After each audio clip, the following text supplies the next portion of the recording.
U defileu paradnih zapravah konjickog klubu Rusin učestvovali predsjedatelj Željko Papuga i členi Janko Plančak, Joakim Čizmar, Vlado Međeši i Dragan Petrović. Перше оцінювання ми мали парадних запрягах. Tu ще патрі опрема коня, як облечений возач, яку ма опрему.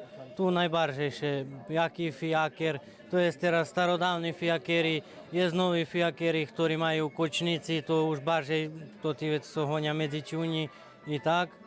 A teraz tu to co my patrzymy, tu musi iść, znaczy czysty koń, musi czysto iść, nie mać galopy, więc patrzymy, czy szofery biją koni bardziej tu, kiedy bije, więc każe isto wydała kazna. Šitski učešnik defilea nagradzeni, a peršu nagradu dostal Janko Plančak.